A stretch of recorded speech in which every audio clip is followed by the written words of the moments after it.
Hello friends, and welcome to Unoriginal Characters, the game where I draw characters from your favourite media, but with a twist. The thing is, I'm not allowed to see who I'm designing. Here's how it works. First, I invite someone to explain the premise of an existing character, their backstory, their job, their powers, anything but not their appearance. I will then design a character based off this prompt, and once the design is complete, we will reveal the original design and fuse them both into one character.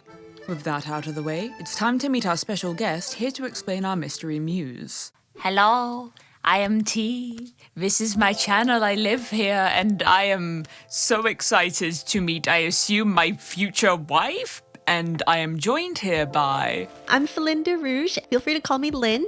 I make otaku videos on YouTube, and I also stream on Twitch playing cozy games, Overwatch, as well as opening hard packs and like hand cam stuff. A lot of my content revolves around just talking about otaku life and my travel adventures to East Asia, so yeah.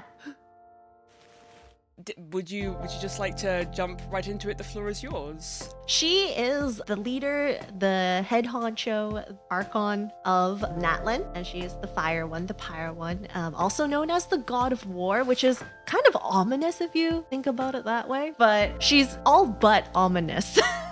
Ooh. She's like a very like strong-willed person, like quite a perfectionist, but is also, she can kind of change up her decisions within a moment's notice, given like new information and things. Yeah, she's good at like adapting to circumstances. Yes. So she's really cool in that sense. So in terms of like her other names, quite a few people in Natlan, like the chosen ones who go in to fight the abyss, are given an ancient name, which is like a reference to an old warrior. But before she got her ancient name, she used to be called HUBRISSSS. That's like her old like human name, because all pyro archons are humans before they get chosen into becoming an archon. Oh, I love that. So she does have like a whole family. She has a sister as well in the past, but for her duties as an archon, she has to sacrifice certain things in her life in order to achieve her biggest goal, which is defeating the abyss that is poisoning Natlan. She likes to tease her closest friends, but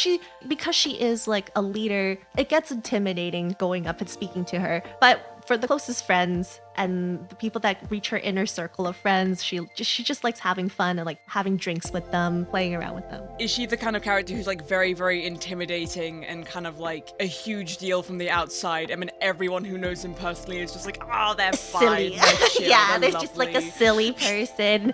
Yeah, exactly. Oh, I love when characters do that. So I just looked at the bottom of the powers and skill. Oh my god, what? I'll be quiet. Okay, I'll wait. I'll stop reading ahead. But basically, she's a claymore user, but she mostly uses her motorcycle for her abilities. And we're gonna get into like how she even created that motorcycle. That is the coolest thing I've ever heard, and I'm very normal. Oh no. So a lot of her abilities involve her hitting enemies with the motorcycle like inflamed in pyro energy. I love that. I love her immediately. I have no idea what she looks like, and I would already die for her.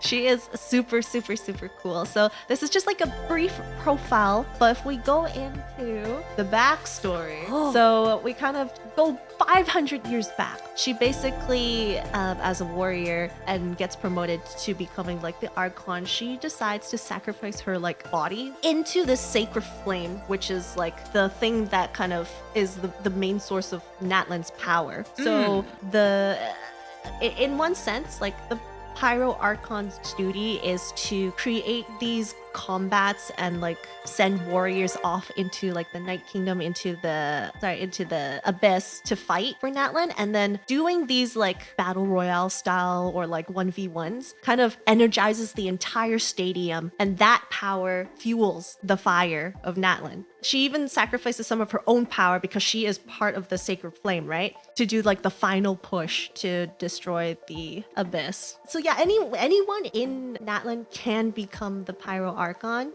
They just need to be like the strongest warrior, the one with like the biggest cheers, the biggest wins. Well, technically, yeah, you could technically die in the fight in the Night Kingdom, but because of the Sacred Fire, the Pyro Archon has the ability to resurrect anyone within that Night Kingdom. But there are certain requirements. You can't just like resurrect someone. You need to know their ancient name, and she has to feel where your soul is located in the Night Kingdom, call you upon your ancient name, and then you'll come out of the flames unharmed. It's kind of cool, but also like you don't really want to die. But I assume that they still remember dying, so it's still like, oh, we would rather avoid that maybe. Exactly, yeah. And then her Flame Strider, the motorcycle that she rides, this all-powerful tool. The coolest thing. It is so cool. Yeah. So basically, she wanted something that can easily help her like traverse all around Natlan, but it can't be like a single-use item. So she wants to also be able to use it with her powers, her pyro powers. The ancient god of war rides a motorcycle into battle. This is amazing. Yeah. This is like the Motorcycle Zero from Breath of the Wild. And this is like, yes, we bestow upon you this ancient and powerful relic. A motorcycle.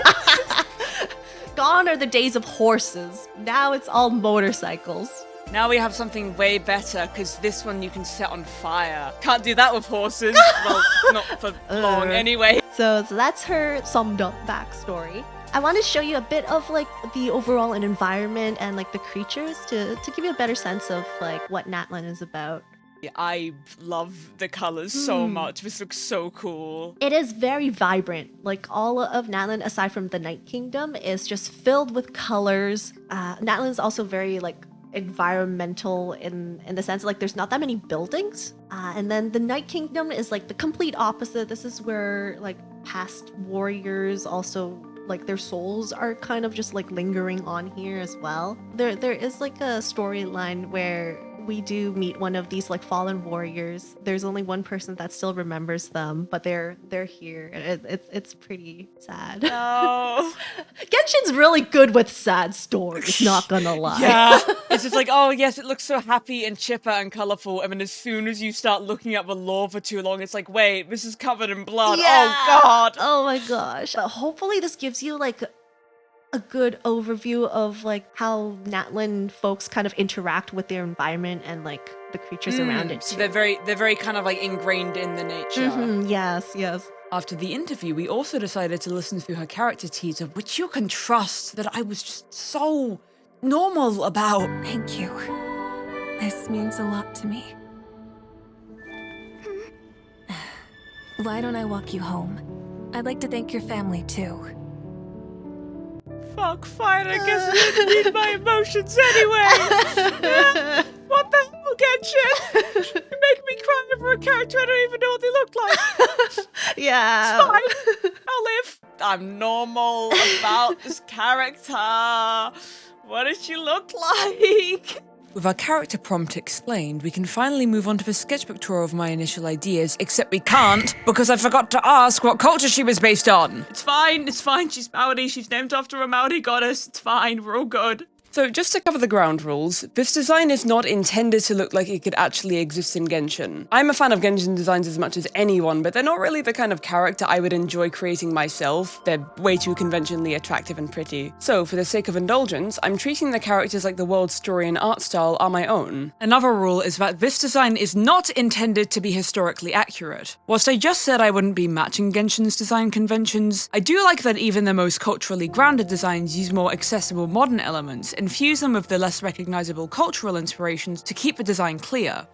This project ended up being very enlightening, specifically for highlighting a lot of my weaknesses in how I approach character design. When designing a character, I think it's always good to have like a thesis or a rulebook of what kind of impression the character should and shouldn't be giving. It helps to give direction and purpose to a design, and that is very, very important. However, the flip side of this is when you end up becoming too married to a thesis, and every design isn't good enough because not every aspect of the thesis can be equally queer? However, the flip side of this is when you end up becoming too married to a thesis, and every design isn't good enough because not every aspect of a thesis can be equally clear. I kind of ended up using this thesis less as a source of inspiration and more of like a hard rule book to judge the success of each design by. And because I wasn't really using the prompt as a source of inspiration, I ended up kind of just throwing a bunch of designs at the wall until one of them did something interesting that stuck with me, which is not a good practice. You'll notice that a lot of the designs in this sketchbook kind of stayed as sketches because I didn't really know the details beyond the base shapes. It was probably caused by a lot of the bases being really hastily drawn in an attempt to get down every little idea quickly, but I kind of ended up managing to tap into the worst of both worlds of this design doesn't show literally every aspect of this character with crystal clarity, so it isn't good enough, and also, I refuse to actually take a minute and consider whether or not my designs actually relate to her thesis. I'm still proud of my design, I'm just more aware of the pitfalls I didn't spot on my way to it, and I probably benefit a lot from taking more time with each design and adding details as a direct response to her prompt. The Phoenix motif had my heart very early on. It was just too perfect, what with Mavuika's very prominent fire and resurrection motif. I was also having a lot of trouble making her look elegant and wise since a lot of the biker references I was drawing on don't typically mesh with that very well, and I actually got pretty far with this design. I like the idea of her having really baggy trousers that looked like a long dress when she stood with her legs together. It was a complete coincidence, but around the time I had begun this project, I had rewatched Promare, and I adore Mad Burnish's insane looking bikes that are literally made out of fire, and I knew I wanted in on that special sauce when designing her bike Flamestrider. Problem is, I have no idea how to draw vehicles. Like, how are you meant to sit on these things? How do the wheels turn? Why is there a spring here? God! So the best way, in my opinion, to draw something completely unfamiliar is to try and study how it works. So I managed to kidnap a friend who is an expert on bikes and got him to explain what all the different parts do and how everything connects. And now that I had all the intricacies of bikes broken down in painstaking detail, it's time to disregard literally all of that in favor of designing the most impractical vehicle ever drawn. But at least I know how to break down references better. By this point, I had enough ideas that I knew it was time to take it into Clip Studio and start working out the details. So I didn't mention this before, but after the initial call of Feline, I got to indulge in my favorite pastime / ADHD finger trap, researching historical and cultural fashion. I have lost many a day to the rabbit holes of Wikipedia articles and digital museum archives, finding out everything and anything I can possibly know about a specific culture's historical dress, and this was no exception. There's not really any way to explain all the items I reference without sounding dry as hell, but I'm still gonna put photos of them up on the little sidebar here so you can see the ideas that went into each design. To actually address the design on screen, this was literally the first idea I came up with, and as first ideas tend to go, is a little lacking in details in a few key ways.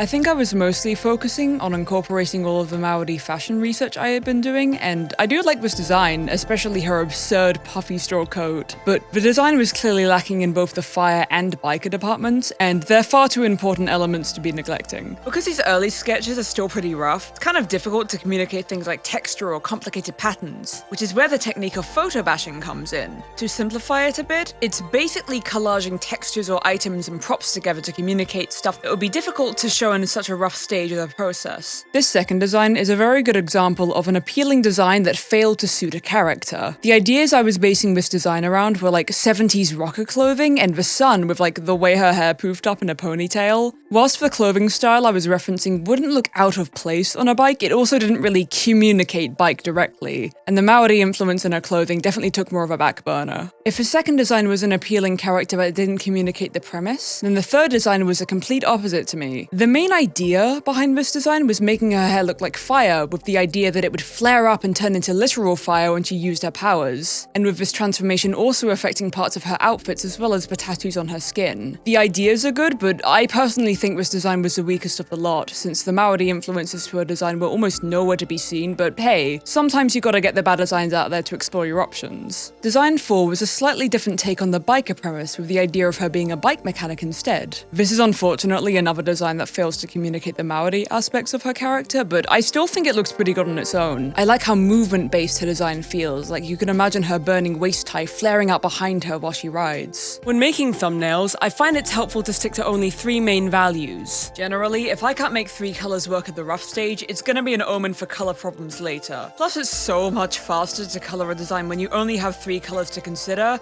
A mercy I very much needed looking back on how long some of these took me. The final sum of hours is, The last 3 designs have been distinctly lacking in a lot of Maori influence, so for our final design, we're going all in. In the sketchbook tour, I mentioned 2 of my favorite ideas were a phoenix-based design and a jumpsuit that looked like a dress depending on the character's posing, and for this we're going to be combining them. I'm particularly fond of the biker jacket that I added over her jumpsuit that when covered up by her hair could look like a formal suit, and then when she unfolds her wings and jumps into action would be revealed to be a biker jacket. Now that we're done with the thumbnails, I still wasn't really sure which design to go with, meaning I get to introduce my favorite bit of art advice, forms. Getting multiple people who would willingly type up detailed feedback on the successes and failures of 5 separate designs would be nearly impossible. So, to lighten the load, I set up a form asking them to rank all my designs on how successful they were at communicating 8 specific things. Her personality, her setting, her being a biker, her also being a goddess, her powers, her theming, her backstory, and appeal. Appeal in particular is very important to treat as a separate thing. Sometimes a design has every element it needs to communicate, but it just isn't very visually pleasing. I would then take the results and convert them into stat grids for every design. That way I would have a good visual on which designs were more favored.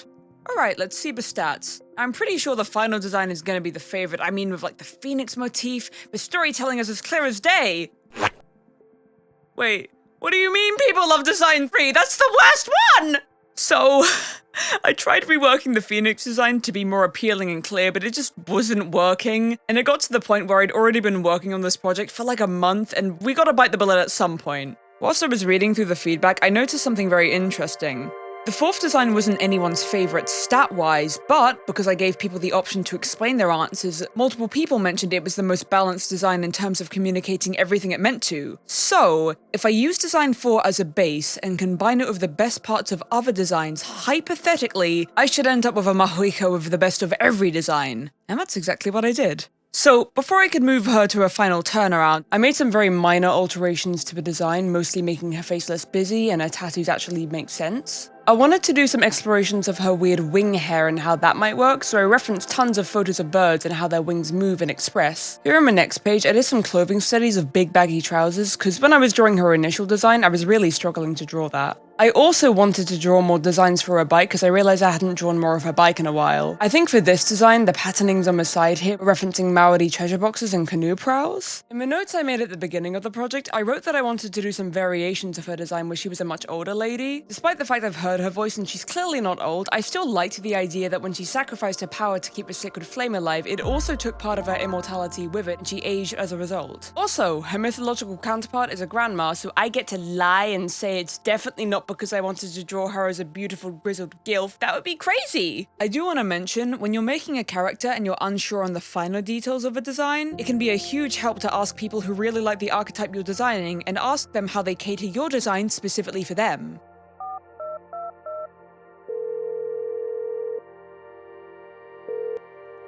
Hey every lesbian I know. So, I'm not gonna go into the specifics, but the important thing is that when I asked whether or not they preferred her design when she was old, literally all of them said they preferred Gilf Mavuika. So, after doing some studies of her where I gave her cheekbones for days, it was time to draw her final turnaround. Just to provide a bit of background, I have created other characters using this method before. I don't know if I'll make a video covering them, but every time I've done this, I've always ended up falling down and hyperfixating on some really specific rabbit holes that influence the design. And this time it was bikes. I assume this happens because I'm no longer creating a character from the tropes I personally enjoy, so I'm forced to go outside of my comfort zone, and limitations tend to breed creativity. Also, now that I've gotten you to watch this far, a couple confessions. I never ended up drawing the final version of her bike. I was kind of running out of steam at this point, and I had just spent 87 hours on the digital work alone. Your boy is not beating the perfectionism allegations, so I had to put a pin in designing her bike for now.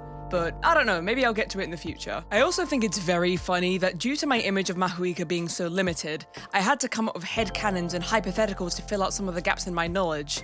But, in doing so, I have unintentionally set the first world record for the fanart to OC pipeline speedrun. And the best part of the pipeline is you get to ignore all the parts of canon you didn't really like and add all the stuff you wish got more focus. One really funny consequence of her functionally being an OC is my platonic crack ship between Capitano and Mavuika that I dreamt up during a fever dream and immediately lost my mind over. It's not very obvious, but when I was drawing ideas for what her helmet could look like, I had the idea of her design being a parallel to his, and them both being the sun to each other's moons. Two people who could have been friends if not for fate placing them on opposite ends of a conflict. Please, please, please, please, please. If I re-enter the fandom and I find out these two are a rare pair, I am going to cry. And speaking of crying, I got so invested in Mavuika's narrative of her sister and even the implications of everything she has left behind. I love characters who have to forego their personal happiness for the sake of a greater goal. Characters who can never go home because home is a person and she's not coming back.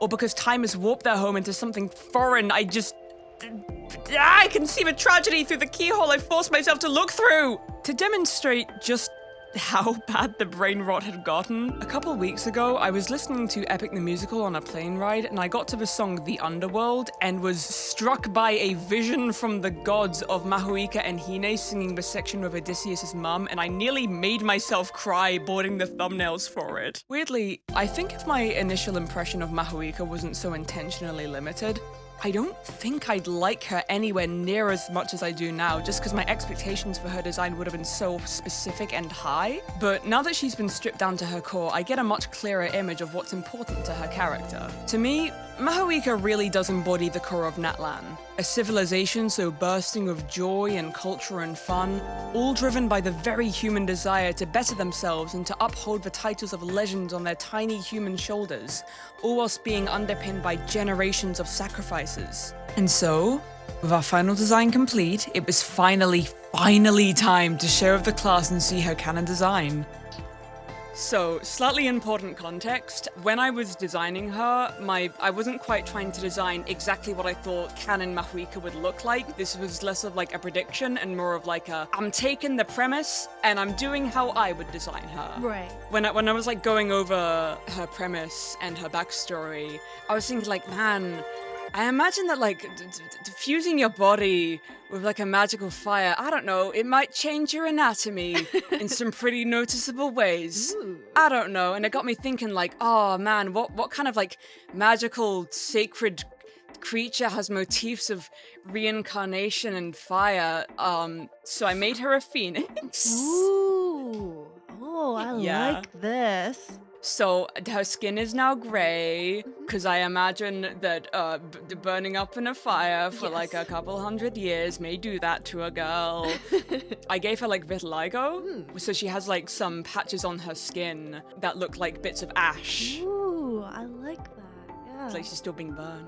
I ended up being like really fixated on when you mentioned that at some point in the story she like gives up some of her power. Right, yeah. To keep the sacred flame going, and it ended up influencing a lot of her design, mostly me making her a guild. Because I was like, oh man, if you're giving back like part of your power to a sacred fire, wouldn't it like also take some of her immortality with her? So that was what I was thinking. When I was like brainstorming for a character, a little birdie, like a friend of mine who had played Genshin told me that her namesake is inspired by a Maori goddess. So I spent like the first day after the call just like researching Maori historical fashion. So there's a few details in her design, like her tattoos, they're obviously Maori. Her trousers are like based off a type of like tasseled cloak. I think like the patterning on her bra is like based off like some Maori textiles and stuff. And I like combined it all so she looks a bit like a bike mechanic. So she has like some cool goggles and everything, and I love her. I also have a second page because one reference sheet was not enough. I liked the idea of, because she has like these wings on her back. Yes, yeah, that's so I thought that it might be cool. cool if they like express with her body language, like they're part of her now. And I also drew her and Hine because I'm very normal about that. I'm normal. Please trust, ignore my voice. And just a bit of context, when I was streaming like my process to some of my friends, one of them mentioned like, oh, she looks kind of like a Pokemon trainer if you think about it. Like what kind of Pokemon would she have? And we were like discussing all of our ideas and we kind of freeze when we realized, oh, Koraidon is the perfect Pokemon. Oh, yes, It's too perfect for her. It's like a dinosaur-based design and also a motorbike and also a legendary Pokemon. And I was like, did we strike gold? That's like a perfect match. Holy, I didn't even think about it until you mentioned it. A couple of days later, I received from this friend a mysterious ping, and so I have fan art Somehow I have received fan art for my completely made up Mavuika design. It's so good. That's so This team is legit. absolutely peak. It's so good. And all the Pokemon are drawn so well. It's just so detailed. Yeah. Oh my god. I love you, DP, friend who drew This this. is really good. Oh my gosh. It's really good. And we're not done yet because we got another thing. There's another one. Wow. Oh my god. I love the flames. I feel so blessed. I love the flames like know. behind her, and then it just kind of flows outwards. Ah. I like had some like family over at the time where I like received this notification, and I charged out to like greet some relatives who I hadn't seen in years, and I looked like I must have looked insane to them because I was so excited and I didn't know how to like be like, I haven't seen you in 5 years, but you gotta look at this fan art, man. Oh my god. It was great though. I don't regret a thing. Oh, I'm so blessed that I got fan art for this fan-made design. Oh my god, it's so crazy. I love them. Thank you, Square. It's so good. But that's the end of the PowerPoint. And now I'm curious. What does the love of my life look like? Oh my gosh. Okay. I think you were just like before you see it. I'm looking at her current like design and stuff, and I can definitely see some like similarities with like how you portrayed her as. I am the prophet. What? I'm very excited to share. I want to do a drum roll or something. Okay, so this is her on the motorcycle. Oh my god. So you got the like flamey like hair and like how it flows outwards. Like it's very, very. Oh, I love the colors and like the half tones and everything. Oh my god. This is her just like chilling with her motorcycle. Whoa! I love the fire hair. I love her. Oh, the shape language as well is absolutely fantastic. Oh my god. So yeah, her sister. I'm so ready to be wrong. I love this. Oh, that's cute. Yeah. Oh, I like that. They do have the That's accented really like cute. yellow together. Ah, it's a genetic trait. That's really sweet. And then if she's using her powers, like her hair glows, like all the Archon hairs glow when they use their powers. So Yeah, but this is what- hers. Oh my god! Whoa! Oh, and the hints of blue. Yes. God damn! I Yeah. love that. That's really creative. Oh my god, her eyes. They look like the sun. That's awesome. Yeah. Oh, I really like this design. Yeah, she like exudes like leadership, but also like a little bit like refined. Yeah, and I love like the cropped biker jacket and the shoulders. Oh my god. Now, all you That's have to do is just cute. switch Koraidon with the motorcycle. It's, like, Oh my pretty god, much it. there we go. Perfection. Nothing needs to change apart from one sandwich eating boy. I will be honest, when I was kind of expecting to like see her design and be like, oh, that's on, cause sometimes Genshin can like fumble the bag a little bit with some character designs, and I was bracing myself, I was ready, and I'm very glad that her design is just actually quite good. It's not, I don't think there's many things where I'm just like, I'd change that. I think the only thing I'd change is maybe making her, like bringing in more of the Maori influence, but that's mostly just cause I eat historical inspired design for a living. I'm looking underneath her hair as well. There's like patterns on it as well, like triangular stuff. She looks like the sun. And then like in the splash art you can see like all the warriors of Natlan. Because I noticed that a lot of like the Archons, all of their splash arts will have like hints of the setting that they're in. And I like that like the people who make Natlan who they are like front and center in that. That's really good. I like how a lot of her design kind of, it makes more sense in the context of her riding a bike. Like a lot of, I mean, it's always been the case that like Genshin will have like a lot of flowy elements behind them, but like the details on her sleeves and on her shoes and her hair, I can imagine it like flowing back and like going with the direction of the bike. It's a very, very kind of like movement orientated design, if that makes sense. Like it's very streamlined and dynamic. Yes. Yeah. Oh, that's great. I really like her design. It's quite funny because I think like when I was making concept art, one of the ideas I had was indeed fire hair. So I called it. I am the prophet. I hope the people know. Yeah. I do like that it is just like great visual storytelling for like, yeah, she fused herself with fire for like a couple of 100 years. Of course her hair is going to be fire. That's cool. That's awesome. That's really good storytelling. Right. It also definitely screams like, this is a goddess. Right. This is like, you're a fool if you don't think that this is like the most supernatural character. She obviously has like some magic stuff going on. I love her. That's just, I don't know what to say other than it's just a good design. I really like it. Right.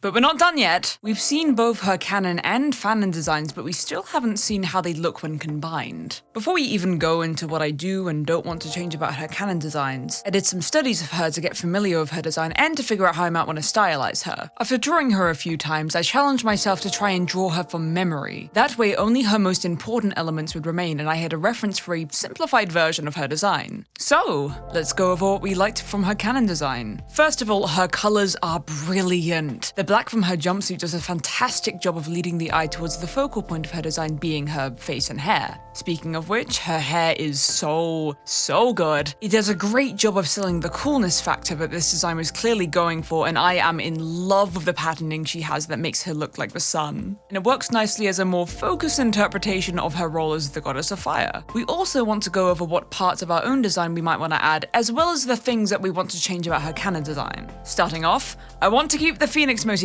It weaves into her story so well and gives her a nice bit of visual storytelling alongside her sun symbolism. But I'm not going to be completely changing her hair. It's still going to be the same shape and structure as it was before. I'm just altering it to be made out of feathers and wings. Now, I think her outfit is fantastic, and when she's riding her bike, she looks completely in her element. And in any other context, she looks out of place and kind of awkward. Sort of like if a coworker kept their cycling gear on whilst working a desk job. This was something that I liked about my Mavuika, but I knew if I just put her in the clothes from my design, it'd mess with her colors, which I liked way too much. When I was doing studies in my sketchbook, I was looking at pictures of race car drivers and how they wear their jumpsuits when they're not actively driving, and loved the shape and silhouette of this. Okay, now I know that Genshin is allergic to giving their women muscles, but she is the god of war, so it'd be nice to see a bit of bulk. Also, we're still working with the assumption that because her namesake is Maori, she was supposed to be a Maori woman of color, so we're keeping that part of my design. And on that topic, it is not obvious that she's meant to be Maori, like, at all. She technically has tattoos, but they don't have any of that Maori influence, and they aren't even visible when she's not using her powers. There are triangle and zigzag motifs all over her design that could have been intended to be Taniko, but because those patterns are made from embossed leather and gold detailing, it's genuinely hard to say whether or not that was intentional. So, we're bringing in just a bit more of the Maori influence.